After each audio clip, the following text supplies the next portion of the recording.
La nuova gestione pubblica della Scala dei Turchi diventa un caso, la smentita dei proprietari al comune e all'ente parco Valle dei Templi. Il sindaco di Agrigento Franco Miccichè, dopo le dimissioni di Giovanni Vaccaro, ha nominato ufficialmente assessore Alessandro Sollano. Il colonnello Vittorio Stingo, comandante provinciale dell'Arma dei Carabinieri, sarà cittadino onorario. Il Consiglio Comunale approva la proposta. Il 2 giugno a Ioppolo Giancaxio torna la manifestazione Mangia e Pazzie, il festival che celebra il cibo da strada. Il 2 e il 4 giugno, doppio ingresso gratuito alla Valle dei Templi.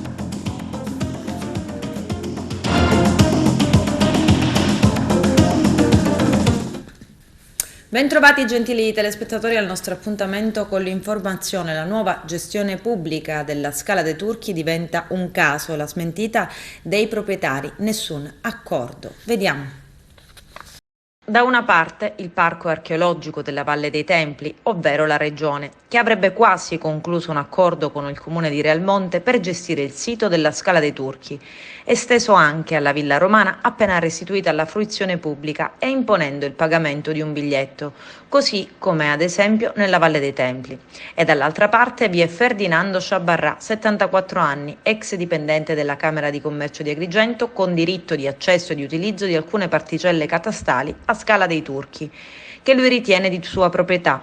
Sciabarrà non sarebbe stato informato, del tutto escluso, dell'emersa presunta trattativa in corso per gestire il potenziale patrimonio mondiale dell'UNESCO, e ciò ha scatenato la reazione degli avvocati che assistono Sciabarrà, Giuseppe Scozzari e Antonino Cremona, che hanno subito replicato. Non esiste alcun accordo, scrivono, tra la famiglia Sciabarrà, legittima proprietaria della Scala dei Turchi, e gli enti Parco Archeologico e Comune di Realmonte. Si fa rilevare che né il Comune né altri enti hanno la facoltà di decidere i termini, i ticket e la fruibilità relativa alla gestione della Scala dei Turchi senza il previo consenso della famiglia Sciabarrà, allo stato legittima proprietaria. Ricordiamo a tutti che esiste una convenzione siglata alla Regione tra la famiglia Sciabarrà e il Comune di Realmonte che affida al Comune la gestione temporanea fino al 30 luglio 2023 della Scala dei Turchi. Si informa inoltre che nel prossimo giugno si terrà al Tribunale di Palermo l'udienza relativa alla controversia civile tra la famiglia Sciabarrà e il Comune di Realmonte. E inoltre si informa che da parte della famiglia Sciabarrà persiste la volontà di donazione del bene Scala dei Turchi al Comune di Realmonte, dal quale ad oggi si attende ancora una risposta in merito. Si chiede rispetto e lealtà istituzionale nei confronti della famiglia Sciabarrà, che ha tenuto indenne da qualsiasi speculazione il sito di fama mondiale della Scala dei Turchi, concludono gli avvocati Scozzari e Cremona. Il Consiglio Comunale di Agrigento ha approvato all'unanimità la proposta di delibera consiliare sul riconoscimento della cittadinanza onoraria al colonnello Vittorio Stingo, comandante provinciale dei Carabinieri di Agrigento, e la benemerenza al maresciallo Diego Valenti. La cerimonia di consegna delle onorificenze si svolgerà il prossimo 6 giugno alle ore 11 nell'aula consiliare, in presenza del comandante regionale dei Carabinieri, generale Rosario Castello. In Sicilia la tornata amministrativa che si è svolta conferma la leadership di Fratelli d'Italia nella coalizione di centrodestra, certifica il flop del fronte progressista, mentre il Movimento 5 Stelle è in forte calo, un po' dovunque rispetto alle scorse elezioni politiche regionali. Il PD senza squilli di tromba. Buona la performance di Fratelli d'Italia, del dopo Miccichè, nella parte orientale dell'isola, mena in quella occidentale. Il partito di Cuffaro e di Lombardo, DC e MPA, fanno la parte grossa soprattutto nei comuni più piccoli, portando acqua al mulino elettorale. La Lega cresce ai piedi dell'Etna, mentre il successo di Cateno De Luca a Taormina come quarto sindaco è certificato. Nessun esperimento SCN progressisti ha funzionato. Fratelli d'Italia è l'unico partito a fare l'emblem nelle grandi città al voto, conquistando seggi nei 4 comuni di Catania, Siracusa, Ragusa e Trapani. A Catania lo spoglio vede oscillare tra il 15 e il 16% il consenso e va sommato a quello ottenuto dalle liste del sindaco Enzo Trantino, circa l'8%. Che prende il 66%, staccando di quasi 40 punti Maurizio Caserta del fronte progressista. Soddisfatto l'assessore ai beni culturali Scarpinato, in visita ieri ad Agrigento. Centrodestra avanti senza ovviamente se, senza ma, grazie a una leader che è Giorgia Meloni, che ha dimostrato ancora una volta che la luna di miele non è finita, ma anzi si continua con impegno nel cercare di dare risposta a questa Sicilia e soprattutto all'Italia tutta. La vittoria di Catania è straripante? Vittoria sicuramente importantissima, non solo in termini percentuali, ma soprattutto rispetto alla qualità del candidato, che ha dimostrato veramente una lungimiranza importante ed è pronto ad affrontare le sfide di Catania. Il sindaco di Agrigento Franco Miccichè, dopo le dimissioni concordate di Giovanni Vaccaro, ha nominato ufficialmente assessore Alessandro Sollano. Il nostro direttore Arturo Cantella. Si conclude al comune di Agrigento la fase dei rimpassi nella giunta del sindaco Miccichè. Oggi è stata la volta del neoassessore Alessandro Sollano, che subentra al dimissionario Giovanni Vaccaro, avvenuto sabato scorso. I precedenti avvicendamenti che hanno interessato la giunta Miccichè hanno visto gli assessori Cantone allo sviluppo economico, Pipero all'urbanistica e Gioacchino Alfano alla pubblica istruzione. Con l'ingresso di Alessandro Sollano, che era l'ultimo tassello che mi mancava, sostituisce Giovanni Vaccaro, che ricordo Giovanni Vaccaro ha fatto un ottimo lavoro, un grande spirito di squadra. Subentra ora Alessandro Sollano, altrettanto già il programma è già pronto, già abbiamo parlato, già gli ho affidato dei compiti e già, nonostante non era assessore, già da ieri che lui si è messo al lavoro, quindi sta dimostrando una grande capacità collaborativa e un grande senso di appartenenza alla città di Agrigento. Sindaco, la vicenda Piano Gatta, qualche novità? Si concluderà, si definirà, insomma? Sì, la vicenda Piano Gatta stiamo tumulando tutte i feretri che sono all'interno del deposito e non privilegiamo nessuno, stiamo rispettando il protocollo e naturalmente anche Alessandro ci lavora tanto, c'è anche un nuovo progetto per poter completare definitivamente in maniera maestosa l'intero cimitero. Sindaco, il rimpasto adesso è completo? Sì, il rimpasto è completo, lavoreremo tutti insieme, si è creata una nuova squadra ancora più forte di quelle anche prima. Se mancano le quote donne, insomma. Purtroppo sì, mancano. Dobbiamo provvedere. Dobbiamo provvedere. Per me oggi è una giornata molto importante perché voglio esternare la mia assoluta sincerità, l'onore e l'emozione soprattutto nel rivestire questa nuova e importante incarico. Ormai da molto tempo, come diceva bene, che faccio il consigliere comunale, l'ho sempre fatto con dignità, con passione. Ricordo che nel lontano 2007 avevo appena iniziato la carriera politica e praticamente sono stato sempre animato da questa voglia, da questa passione e di senso di responsabilità nei confronti della mia città. Oggi ho sempre pensato che la politica dovrebbe essere improntata nella disponibilità e nella collaborazione verso i cittadini. Mi corre l'obbligo di ringraziare tutti gli amici, tutti i parenti, e in modo particolare un ringraziamento va a mio fratello Gaspar, che proprio in questo periodo è scomparso 21 anni fa. Ringrazio l'amico assessore dottore Vaccaro, grazie per il lavoro che ha svolto finora, cercherò di onorarlo e portarlo avanti al meglio.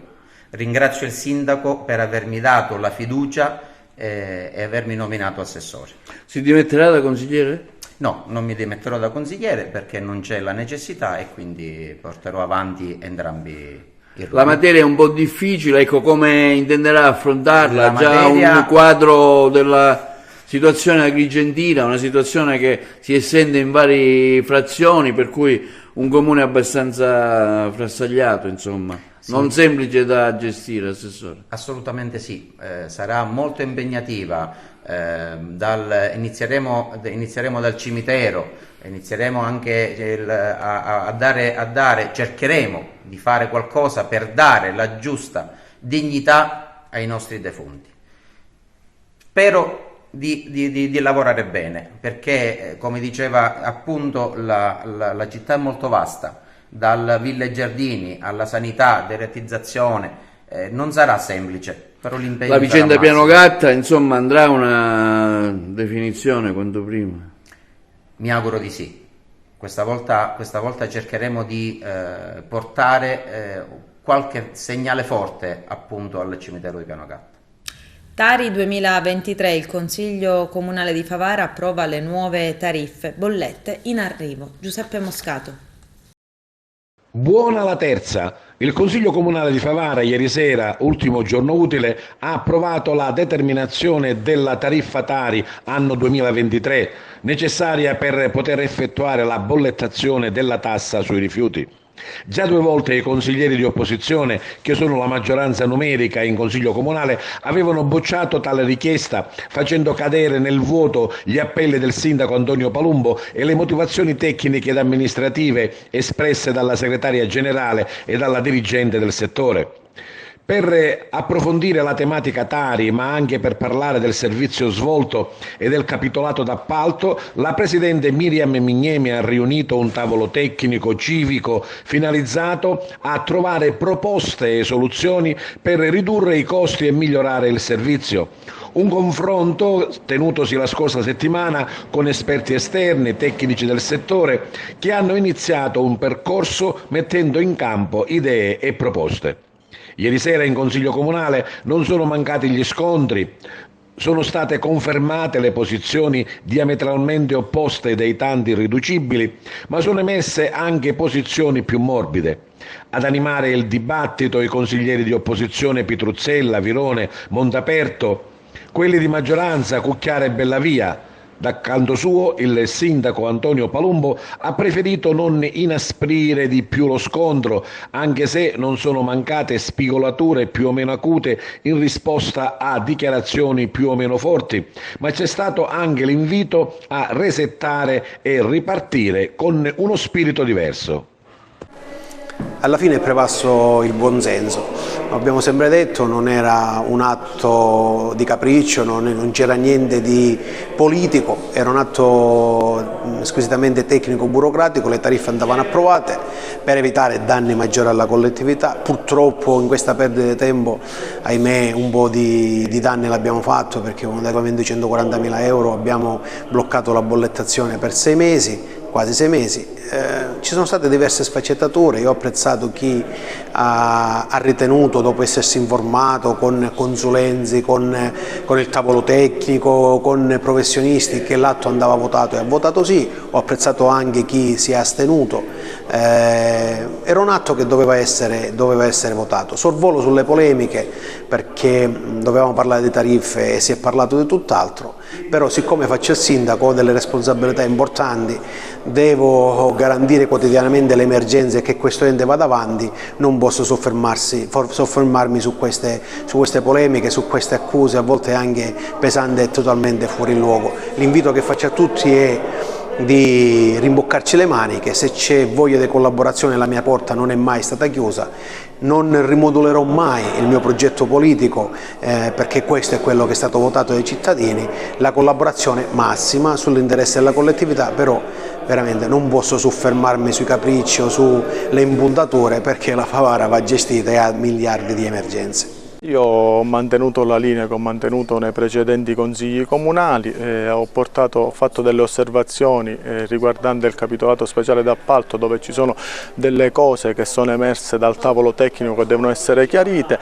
Il centrodestra tutto ha acceso un faro importante sul problema dei rifiuti, perché deve aggredire questo problema. Le famiglie oggi non riescono più a pagare questo contributo così esoso. Secondo me si deve lavorare in maniera molto decisa anche con l'aiuto di soggetti esterni per risolvere questi problemi e cercare di capire se ci sono delle responsabilità, ovviamente, e capire di chi sono queste responsabilità per risolvere il problema. Ci sono delle sanzioni che anche i tecnici hanno emerso, che possono essere fatte richieste alle ditte che eseguono il servizio, perché non arriviamo al 65% della raccolta differenziata, perché comunque il servizio non viene svolto ai massimi livelli come dovrebbe essere, quindi secondo me bisogna insieme ai tecnici lavorare per cercare di ridurre questa tassa, perché una famiglia di 5 persone non può permettersi di pagare 1.000 euro al mese. Il voto, come dicevamo, è stato positivo e la determinazione delle tariffe etari è stata approvata. 17 i consiglieri presenti in aula al momento del voto, con alcuni che hanno preferito uscire e non votare. 8 i sì, arrivati dai 3 consiglieri di maggioranza, Bellavia del PD, Cucchiara e Airofarulla di Favara per i beni comuni. I 3 consiglieri del gruppo DC, Fanara, Castronovo, Sorce, e poi Nobile di Forza Italia e Milazzo dell'UDC. 6 i no, Lentini dalle Cardillo, Pitruzzella, Lombardo, Indelicato e Cipolla. 3 gli astenuti, Maglio, Montaperto e Mignemi. Un voto della Tari che ha comunque evidenziato un rapporto conflittuale e la difficoltà che il sindaco Palumbo in consiglio comunale ha, potendo contare ufficialmente solo su 3 consiglieri dei 24. Un conflitto destinato a durare per tutto il mandato? Io penso e spero di no, perché è chiaro nelle ultime uscite che quel fronte combatto che era solo strumentale ed era ostruzionista nei confronti dell'amministrazione va scemando. I consiglieri comunali capiscono benissimo che si sta lavorando per il bene della città e sugli atti che sono da votare votano, sugli atti che hanno da votare contro. Quella parte, diciamo, estremista dell'opposizione va diminuendo sempre più di numero e spero che col tempo possano capire che da parte mia c'è solo l'apertura totale. Bisogna però rispettare quello che è il risultato elettorale, non bisogna fare demagogia sull'argomento. La legge elettorale oggi dà ai sindaci la possibilità di gestire gli enti anche senza numeri, questo stabilisce la legge elettorale. Bisognerebbe avere la correttezza di capire che i cittadini hanno scelto e hanno scelto in modo chiaro. Fra 5 anni saranno i cittadini a valutare, o l'anno prossimo se vogliono sfiduciarmi, ma fare ostruzionismo a sindaco perché non hai numeri, oggi si parlava che questa cosa da vedere chi vince, se vince il sindaco, vince i consiglieri comunali, in realtà perde la città. Bisognerebbe capire che c'è stato un progetto politico con degli assessori ben chiaro ed è stato votato dai cittadini. Bisogna dare a questo progetto politico la possibilità di governare la città. Ripeto, fra 5 anni, se il sindaco Palumbo ha governato male, i cittadini lo manderanno a casa.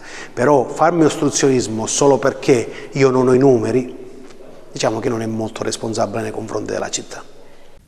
Il 2 giugno a Ioppolo Giancazio torna la manifestazione Mangia e Passia, il festival che celebra il cibo da strada. Vediamo.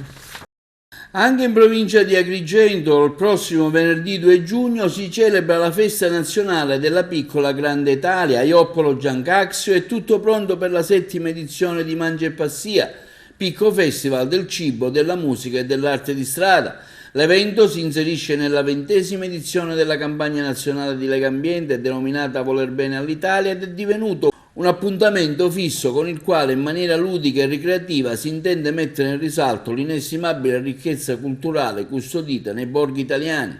Temi centrali di quest'anno sono la pace, la transizione energetica, con particolare riferimento a quelle comunità rappresentative di un nuovo modello di democrazia energetica, ma soprattutto occasione per sottrarsi al ricatto di gas e petrolio, prendendo concretamente le distanze da tanti conflitti. E proprio in ragione di ciò, gli organizzatori di Mangia e Passia, vale a dire il comune di Ioppolo Giancazio, insieme a Legambiente con il circolo Rabat di Agrigento, gli uffici delle riserve naturali Maccalube di Aragone, Grotte di Sant'Angelo Muxaro, hanno abbinato alle manifestazioni anche un'estemporanea di pittura in collaborazione con le Belle Arti CAF dal titolo La pace è rinnovabile, che prevede la premiazione dell'opera che avrà restituito al meglio questa visione di pace collegata alla diffusione delle energie pulite. Principali attrattive dell'evento, come del tutto ovvio, sono le specialità che verranno proposte ai visitatori, Si andrà dai classici panini con le panelle, con le crocchette, con le melenzane fritte, la meusa con la salsiccia, con la carne di cavallo, la porchetta con l'hot dog, alla tipica roba cotta siciliana conosciuta come quarume. Immancabili sono le arancine e i curriruna, un po' di pizza, un po' di sfincione. Per dissetarsi si potranno gustare delle ottime birre artigianali oppure sorbire la vera grattatella siciliana. Vasta anche la scelta per gli amanti del dolce, con le crepe, il gelato artigianale, le novità del frozen yogurt e una degustazione gratuita di questi cannoli e cassatini, quest'ultima grazie anche alla partecipazione di Creadoc, ambasciatori del gusto della cultura siciliana nel mondo, con il fiore all'occhiello del vero pistacchio sicano della Valle del Platani. Il tutto condito dal sottofondo musicale del violinista Ugo Adamo, che si esibirà in pomeriggio con l'apertura degli stand prevista per le ore 17, quindi uno spettacolo comico eccentrico di follia teatrale urbana. Ci vuole camma con Gianmarco Amato, solo show, mentre a concludere in musica Ioppolo Giancaxio la serata sarà l'esibizione del cantante catanese Claudio Bartuccio, che proporrà un concerto in acustico con la versione One Man Band, chitarra acustica e voce.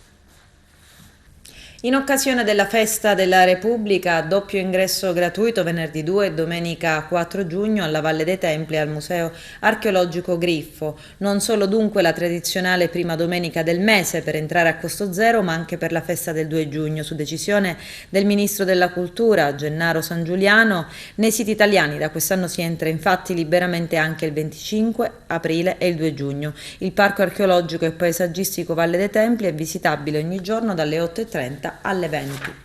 All'ordine del giorno volevo chiedere ed avere il piacere a Flavio Graziano se vuole sedersi qui con noi. Nel comune di San Marco d'Alunzio si è svolto il consiglio comunale, durante il quale si è preso atto dell'intitolazione di una piazzetta a Peppino Impastato e di una strada di accesso alle residence in contrada Santa Marina a Maria Grazia Cutuli. Nell'ambito del progetto Dove non c'è libertà, non c'è giustizia, dell'ITIS Torricelli di Sant'Agata Militello, il sindaco Filippo Miracula ha subito accettato con entusiasmo la proposta giunta da Flavio Graziano qualche mese fa. Lo studente aluntino dell'ITIS Torricelli chiedeva in una lettera indirizzata al primo cittadino di intitolare una via o una piazza ad una delle vittime di mafia o di guerra. Come di consueto il sindaco ha esposto la proposta agli altri amministratori, che hanno subito appoggiato la decisione e insieme hanno scelto i luoghi e le persone al quale dedicarli. Una piazzetta in via Roma, dalla quale è possibile ammirare un panorama mozzafiato che va da Cefalù a Milazzo, con le isole Eolie al centro, a Peppino Impastato, e l'accesso a residence già contrada Santa Marina a Maria Grazia Cutuli, dove vive lo stesso Flavio, che da oggi, ogni volta che passerà davanti alla targa ricordo di Maria Grazia, potrà essere orgoglioso di aver collaborato con le istituzioni per portare a termine un progetto degno di stima. Successivamente alla presenza della sorella Maria Grazia Cutuli, la signora Sabina Cutuli, degli studenti dell'ITIS Torricelli che hanno partecipato al progetto, degli studenti della scuola secondaria di San Marco d'Alunzio, delle autorità civili e religiose e davanti a tutta la comunità si è finalmente formalizzata l'intitolazione. La manifestazione ha sicuramente mandato un messaggio forte non solo ai giovani, ma a tutta la cittadinanza, tutta l'amministrazione comunale aderita alla richiesta di Flavio, proprio per sottolineare quanto le idee non smettono di vivere con la morte dell'uomo, ma vanno avanti e formano nuove menti, che la legalità non è solo la lotta alla mafia o alla guerra, ma va applicata alla realtà di tutti i giorni. Dove non c'è libertà non c'è giustizia, questo è il titolo del progetto che ha dato vita alla richiesta degli alunni dell'ITIS Torricelli, i quali attraverso il dialogo con le istituzioni sono diventati protagonisti del presente e del futuro, ponendo alla base la libertà delle idee e della persona, che non potrà mai prevaricare sull'altro, ma deve sempre affiancare il rispetto per le opinioni e le azioni dell'altro, altrimenti non si parla di libertà ma di violenza. Una giornata che ha sicuramente lasciato un segno indelebile nelle menti dei giovani presenti. Un segno che un domani potrà dare molto frutto se coltivato e curato. Parliamo adesso di donazione del sangue. E questo è il periodo dell'anno in cui si riscontrano le carenze, quindi è questo il periodo dell'anno in cui bisogna cercare di invertire la tendenza, di dare una mano a chi è in difficoltà. È una cosa importante perché è un gesto bello, gratuito e anche che può far bene non soltanto a chi lo riceverà ma anche a chi lo fa. Bisogna invogliare tutti i cittadini alla donazione. Il periodo estivo, la carenza di sangue che c'è nella nostra città si avverte maggiormente, però è una carenza che è presente tutto l'anno. In realtà i dati degli ultimi anni sono incoraggianti perché la tendenza nei cittadini è quella di avvicinarsi di più alla donazione, nell'ultimo anno le donazioni sono aumentate e ci auguriamo che di qui a qualche anno riusciamo comunque a colmare quella che è questa carenza che è endemica nella nostra città. È chiaro che sosteniamo tutte le iniziative che sono volte alla donazione del sangue. Come amministrazione ne abbiamo portate avanti numerose e continueremo in questo percorso perché è importante che le iniziative siano continue, che le realtà che aderiscono alla donazione del sangue siano tante e anche da parte nostra, attraverso il regolamento che abbiamo già varato diversi mesi fa, stiamo cercando anche di favorire attraverso anche un piccolo dono, un piccolo contributo solidaristico il valore fondamentale della donazione. C'è una risposta e naturalmente è una risposta che come amministrazione desideriamo valorizzare. Abbiamo voluto fare questa sorta di esperimento e vedere anche l'effetto che suscitava nella popolazione e devo dire che sta andando molto bene. Naturalmente il nostro è un valore, un riconoscimento simbolico, non è un riconoscimento in denaro perché ci sono dei gesti che sicuramente non possono essere pagati perché hanno a che fare con la vita delle persone. C'è la pubblicità, a tra poco vi aspetto. Il direttore generale del Catania Calcio, ospite dell'Università di Catania per un seminario dal titolo Management del calcio, rivolto a studentesse e studenti frequentanti il primo anno del corso di laurea in economia aziendale. Vediamo. Quali sono le caratteristiche, le peculiarità di una società sportiva a proposito dei modelli di management? È una domanda abbastanza che prevede una risposta ampia, nel senso che dipende chiaramente dal tipo di società, dipende dalle ambizioni della stessa società, dipende dalla piazza in cui si trova una società.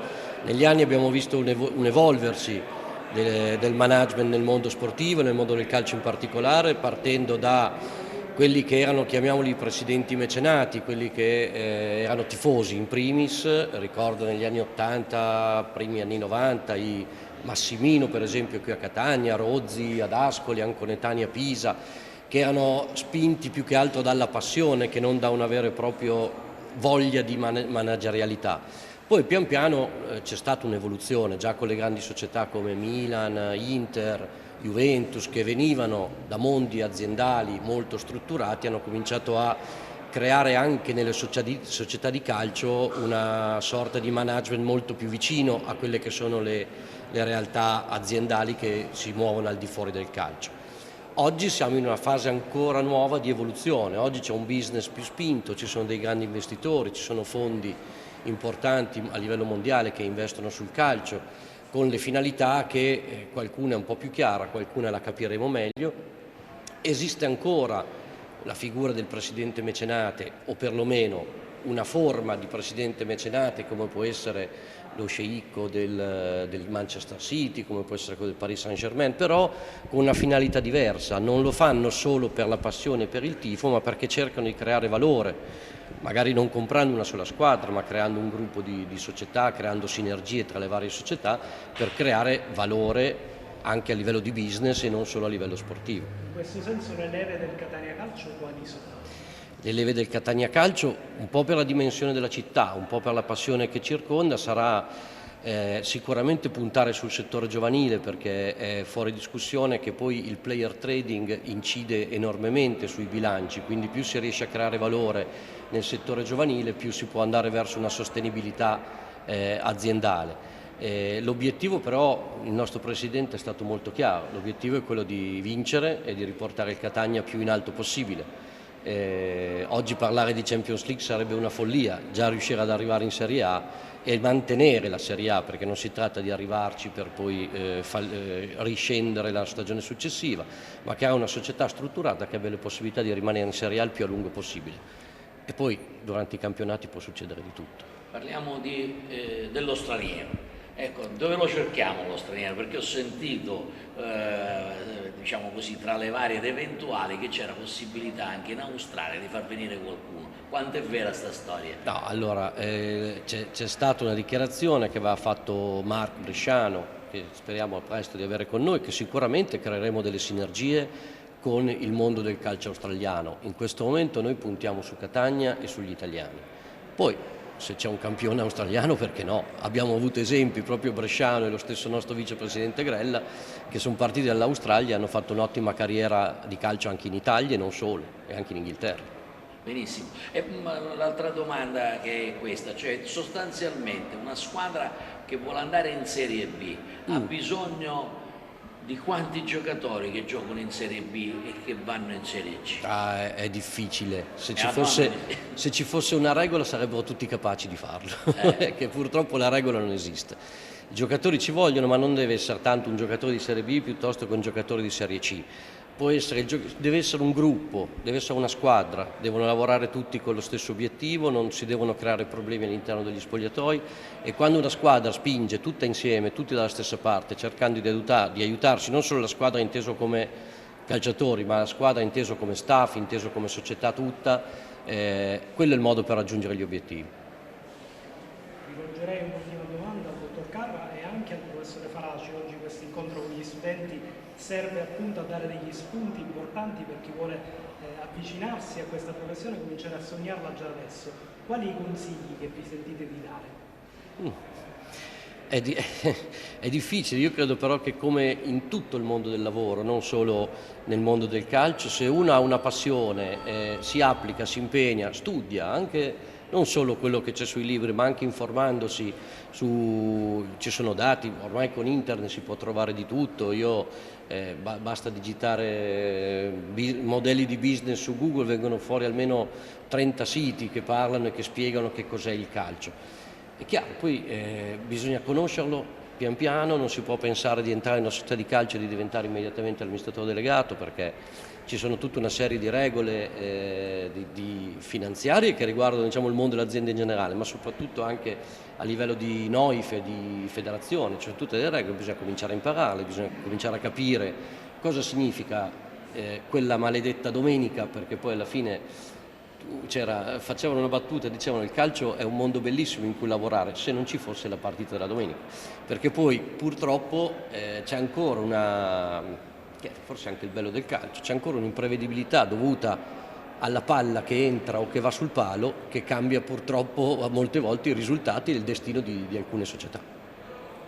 Allora, noi siamo lieti di avere ospite il dottor Carra che completa un ciclo di testimonianze aziendali in cui anche altri dirigenti aziendali hanno potuto dare il loro contributo a studentesse e studenti, che è un contributo anche umano. Studiare, sviluppare competenze, iniziare a fare gavetta nel mondo delle aziende, poi in questo caso nel mondo delle aziende sportive, per poi provare a scalare le posizioni più importanti. Quindi un contributo importante per il quale ringraziamo il dottor Carra, che ha una lunga esperienza al riguardo e soprattutto nel suo curriculum verrà sempre ricordata la grande esperienza del Parma, la famosa scalata dalla D alla Serie A. Dico in aggiunta che quando si affronta il tema del calcio, l'abilità delle società, in questo senso il Catania sta facendo grandi passi in avanti, è tenere dove possibile separate la parte societaria dalla parte sportiva, che poi è quella di competenza dell'allenatore e del suo gruppo, dalla parte passionale che poi investe tutta la città, la stessa squadra e spesso e volentieri anche la governance, soprattutto quando i presidenti diventano tifosi. In questo senso, diciamo, il management, un management professionale, garantisce dove possibile questa separazione, lasciando la squadra come dire, più serena e pronta a concentrarsi sull'evento sportivo e in qualche modo attenzionando alla piazza anche l'importanza di far sentire la presenza. Io ho sempre detto, non ho motivo di come dire, nasconderlo, che l'asset più importante del Catania, l'asset diciamo, non solo aziendale, l'asset sociale è il tifo dei catanesi, il brand del Catania come insieme di tifosi presenti sparsi in tutto il mondo, non soltanto nella città di Catania, e credo che questo sia poi anche un asset importante aziendale quando lo si deve valorizzare a fini manageriali. L'Acragas informa che la conferenza stampa del patron Giuseppe Deni, prevista per questo pomeriggio alle 16, è stata posticipata a sabato 3 giugno, sempre alle ore 16. L'appuntamento è allo Stadio Seneto di Agrigento. Il patron Deni annuncerà le ultime e importanti novità sul futuro dell'Acragas in Serie D. Con questo è tutto, termina qui l'edizione del telegiornale. Grazie per la gentile attenzione e per essere stati con noi. A presto.